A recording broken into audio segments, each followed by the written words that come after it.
Few places on this planet have seen such a dramatic transformation as the 35 square kilometers, that's 14 square miles slice of land, tucked away on the northwestern coast of the United Arab Emirates. What was until the 1960s not much more than a small city specializing in fishing, pearl diving, and trading, Dubai has since exploded onto the scene to become one of the most extravagantly wondrous places, well, anywhere on Earth. This is a place where seemingly everything is possible, where the limits of the imagination are lost within the vast dunes nearby. From the tallest skyscraper in the world, artificial islands, ski slopes in the desert, and a police force that comes with Lamborghinis, Dubai is a dizzying array of contradictions and true wonders. In terms of its rapid rise, we've perhaps never seen anything quite like it in human history. But Dubai is now more than just an oil-laden emirate, and it's diversified considerably more than many people expected. If the black gold is expected to run out within the next 50 to 100 years, Dubai will remain a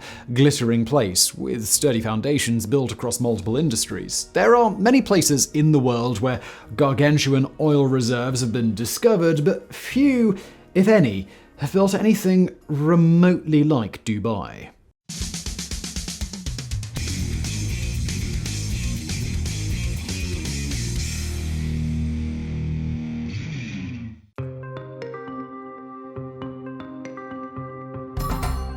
Before going on further, it might be worth exploring the socio-political situation in and around Dubai. Today, Dubai is part of the United Arab Emirates, which is a country in its own right, but it's also made up of 7 emirates, each governed by its own monarch, or sheikh if we want to be specific. These 7 sheikhs form the Federal Supreme Council, with the president of the United Arab Emirates elected from the council every 5 years, though the current president, Khalifa bin Zayed Al Nahyan of Abu Dhabi, has held the top job for nearly 17 years now. In fact, since the Emirates formally united in 1971, the UAE has only seen 3 presidents, one of whom was an acting president who was in charge for a grand total of 1 day, back in 2004. Broadly speaking, today the 7 emirates appear to have a perfectly cordial relationship, as far as we know anyway, but of course things haven't always been like that, which we'll be coming to very shortly. So if you look at a map, the UAE is dominated by Abu Dhabi, which covers the vast majority of land, most of which is desert. The remaining 6 emirates are sandwiched into the northeastern section of the country, but even then, most of them are composed of different pieces, not interconnected with one another. It is easily one of the most confusing border areas on the planet. Dubai is both the name of the emirate and also the capital city within the Emirates. The Emirate of Dubai has a population of just over 5 million, with around 4 million of those residing within the metro area of the city. The emirate is formed of one large area, with one tiny enclave, 134 kilometers, that's 83 miles east of Dubai, known as Hatta. This has been part of Dubai since the early 20th century, and today it is a popular tourist spot and it's home to an important dam.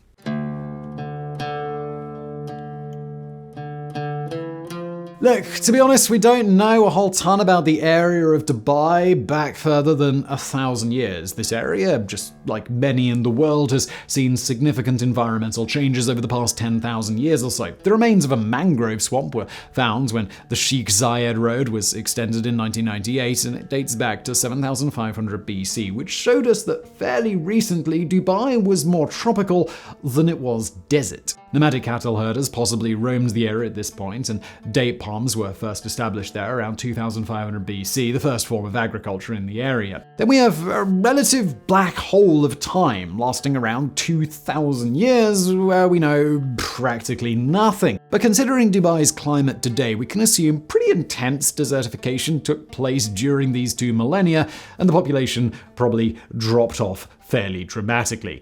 The desert kind of does that to people.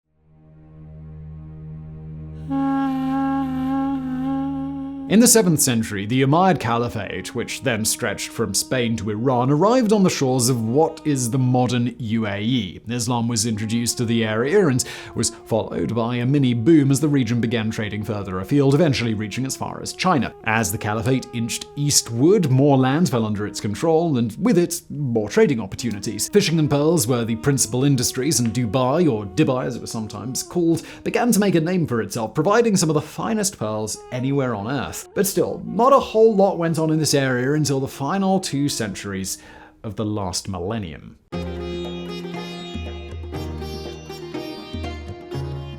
The settlement that led to modern Dubai has its roots in the early 19th century when a group of 700 to 800 members of the Bani Yas tribe called the small fishing village home. Over the next couple of centuries, the settlement gradually grew, as did its regional importance, but it was also an area that suffered from its fair share of bad luck. In 1841, a smallpox epidemic swept through the area, forcing many to relocate to the Dira area to the east. Just over 50 years later, a fire ravaged Dubai, where many of the houses were built with palm fronds. Half of the houses within the small town were destroyed, and ironically, the area of Dira was utterly decimated. The following year, a slave woman was caught setting a fire and was executed as a result. To be fair, though, I think many of us would genuinely consider burning down a town if we were enslaved there too. The city was established as a free port in the early 20th century, and trade began to expand exponentially. But another bloody nose was on the horizon as the Great Storm of 1908 smashed the pearl industry to pieces and claimed 100 lives in the process. Then we come to the Hyacinth incident. Now, as we know, rarely is anything good attached to an event known as an incident, and what happened on Christmas Eve in 1910 was, well, no different. Gun running was a lucrative business by this point, with weapons passing along camel trains in the desert before being loaded into boats and often traveling across the Gulf, ending up in Persia, Afghanistan, and,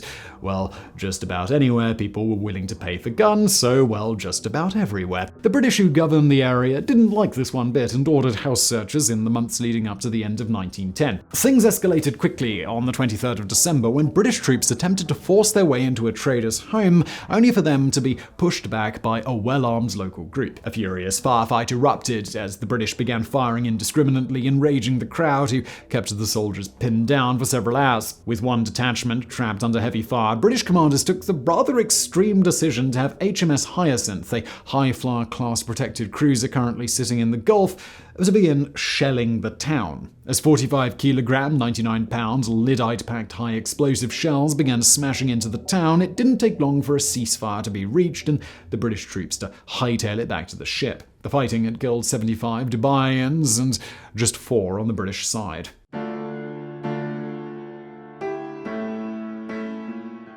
So, it's fair to say that oil completely transformed Dubai, but before and after the discovery in 1966, the Emirate showed itself as a place willing to diversify its income and invest in itself. Dubaians had been heavily reliant on the pearl trade, but in 1916, when a Japanese entrepreneur, Mikamoto Kokichi, developed a process for producing cultured pearls, it signaled the beginning of the end for the people diving for pearls in the Gulf. Dubai had already seen how fortunes can change in just an instant. After World War II, with tentative oil exploration taking place in neighboring Abu Dhabi, Dubai's ruler, Sheikh Rashid bin Saeed Al Maktoum, chose to invest in infrastructure throughout the region. New roads, bridges, telephone lines, port improvements, a small airport, and hotels began opening across Dubai. A British architect, John Harris, was commissioned to design the city's first urban plan in the early 1960s. And remember, this was in the days before oil, and the plan set out was far from the mega metropolis that we see today. Instead, Harris's design aimed to slowly develop the old town of Dubai and gradually expand from there. This was a grand design plan being created on a budget because at that point money was still tight in Dubai, as it was still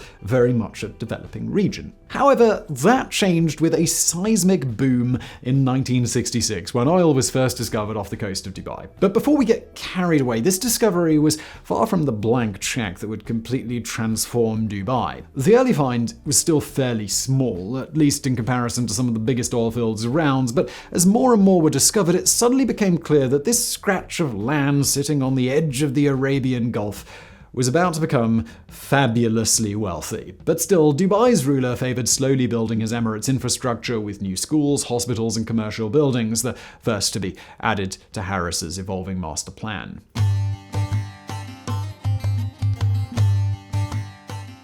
As I mentioned earlier in the video, the United Arab Emirates officially came into being in 1971 after the British had withdrawn their support for the sheikdoms, essentially relinquishing any kind of control. And let's be clear here, that was done out of economic necessity rather than the kind nature of the British government. This united the Emirate states for the first time, or at least most of them. Bahrain and Qatar chose to travel their own path and both became fully independent nations in 1971, while the UAE was initially formed of 6 emirates: Abu Abu Dhabi, Ajman, Dubai, Fujairah, Sharjah, and Al Quwain, with Qaimar joining the following year. These were groups that had fought sporadically over the years, with some regions under the control of others for large swaths of time. But as the early 1970s dawned and the black gold was beginning to ooze out of the cracks, the choice of entering into an Arab coalition seemed to make perfect sense. They were, after all about to become outrageously wealthy.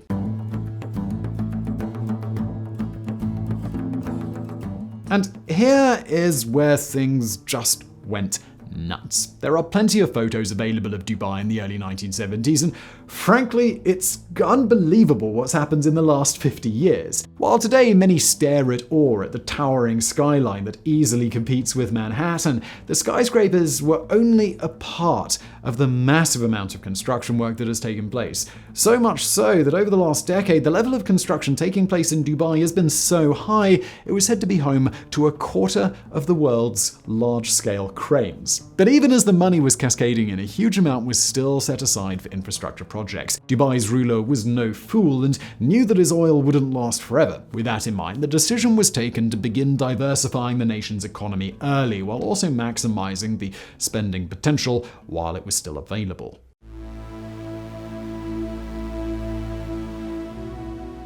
One of the first major projects was the construction and subsequent rapid expansion of Port Rashid. This was something of a masterstroke because the new port, which grew to 35 berths in 1978 and could accommodate the largest shipping vessels in operation at the time, was an immediate success and today covers 3.1 square kilometers, that's about 1.2 square miles. This was followed by the port of Jebel Ali, located 35 kilometers, 21.7 miles southwest of Dubai, and opened in 1979 to supplement the already overflowing Port Rashid. This is the largest man-made harbor on the planet and comes with roughly 1 million square meters, that's 10.7 million square feet of containing yard, that's 1.5 times the size of Disneyland. Over 5,000 companies from more than 120 countries have offices at the port of Jebel Ali, and it is today the 9th busiest port in the world. The first skyscrapers to begin dotting Dubai's landscape came with a name you'll no doubt recognize. Dubai's World Trade Center, designed by our British architect friend John Harris, opened in 1979, 6 years after its namesake was completed in New York. At just 184 meters, that's 603 feet in height, it barely scratches the skyscraper limit,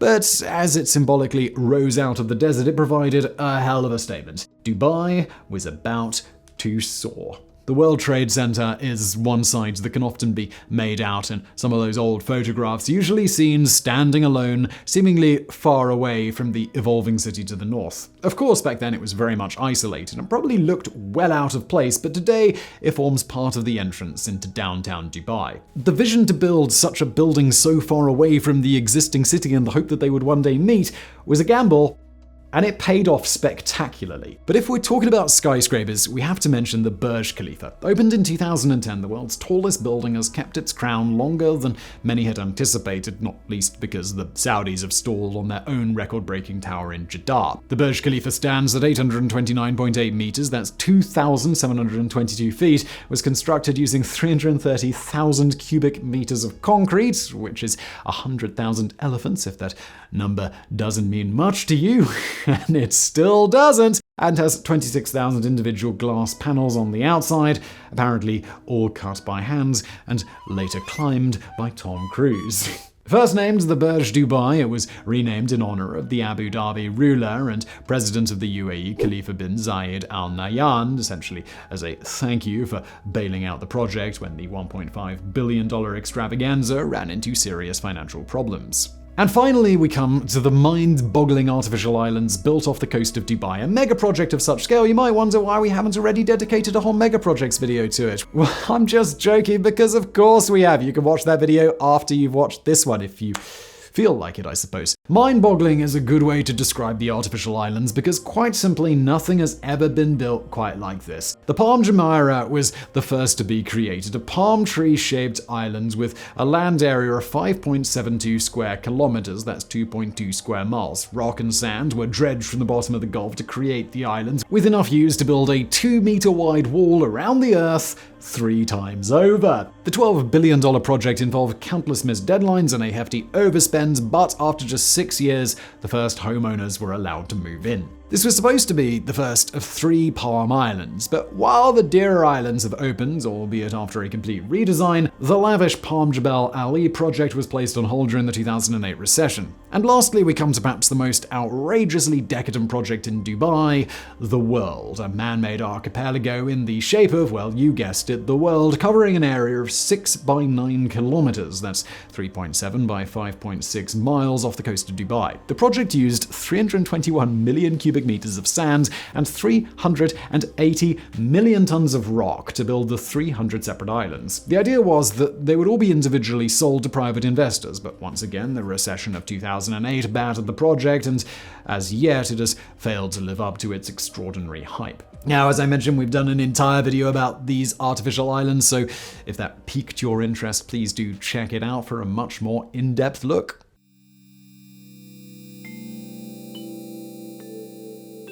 This is a city of some quite astonishing contradictions, but over time it has proven itself as much more than just an oil playground. From the very early years after the discovery of oil, the focus has been on developing Dubai into a tourist location, major shopping hub, and a financial powerhouse, and it's achieving all of that with staggering success. In 1990, 24% of Dubai's GDP came from the oil industry, but that has fallen to around 1% today, with nearly 8.5 million tourists visiting the Emirate in 2019. From astonishing shopping centers, indoor ski slopes, a Legoland, some of the finest restaurants in the world, beautiful beaches, and the foreboding yet mesmerizing desert, this is a city that provides plenty of options for visitors. It's not the kind of place for everyone, but for those who are into that sort of thing, it doesn't get much better than Dubai. The city now boasts 18 buildings that reach over 300 meters, more than anywhere else on Earth. Dubai has spent its oil money wisely, and it's one of the few large-scale oil producers that have put themselves into a position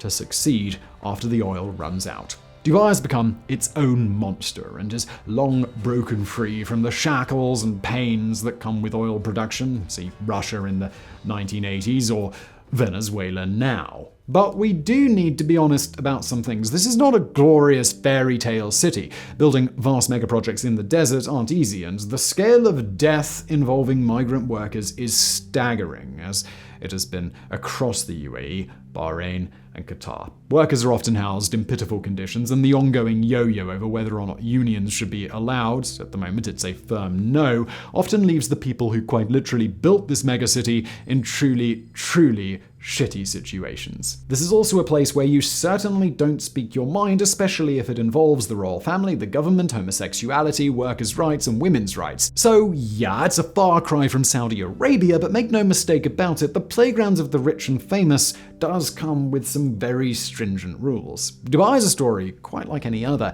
It's not perfect. In fact, it's incredibly repressive in certain ways, but there is still a huge amount to admire about this glittering emirate and its golden city. And it's not just about the construction projects or soaring skyscrapers. This is a place that has been built around a vision that began 50 years ago and continues today. All money's great, but how often do you see it wasted on luxury without really being put to proper use? Some might argue that an indoor ski slope in the desert is a wasted luxury, and it's difficult to argue with that, but this is part of the larger Dubai brand that has taken over the world in the last 50 years, and for better or worse, it's certainly working.